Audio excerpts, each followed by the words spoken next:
কজটা find out করা উচিত যে কিভাবে আগুনটা লাগলো, এর জন্য কোনো বিশেষ কারণ দায়ী আছে কিনা। প্রথম কথা এটা। আমরা এসেছিলাম আসলে কড়াইল বস্তির এই দুর্দশাগ্রস্ত ভাই বোনদেরকে দেখার জন্য।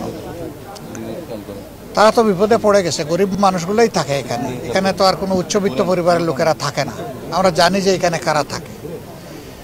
তো হয়তো কারণ পরে জানা যাবে কি কারণে এই আগুন কোথা থেকে সূত্রপাত হলো না হলো, এটা কি সাবোটাইজ নাকি এটা আসলেই কোনো দুর্ঘটনা, এই ব্যাপারে আমরা কোনো মন্তব্য করতে চাই না।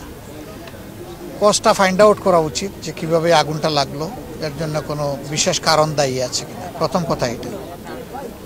দুই নম্বর হচ্ছে যে মানুষগুলা যে আপাতত বিপদে পড়ে গেল, আমরা আমাদের সামাজিক নৈতিক দায়িত্ব মনে করেছি তাদের পাশে এসে দাঁড়ানোর।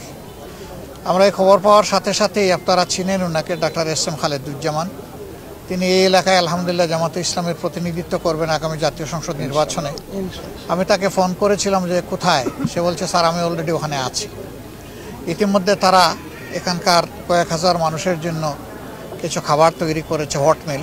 এটা তাদের হাতে তুলে দেওয়া শুরু হয়েছে, এখন পৌঁছে দেওয়া হবে ইনশাল্লাহ। আপাতত তাদেরকে আমরা একটা করে বা দুইটা করে পরিবারে কম্বল দেব। এটা বড় কিছু না, কিন্তু এইটুকুও তাদের কিছু সান্ত্বনার কারণ হতে পারে। এরপরে আমরা আরও কিছু ভাবছি, সেটা আগামীকাল তাদের তালিকা তৈরি করে কোন পরিবারকে কতটুকু সাপোর্ট দেওয়া যায়। আমরা একটা সংগঠন হিসেবে আমরা সর্বোচ্চটাই চেষ্টা করবো ইনশাআল্লাহ।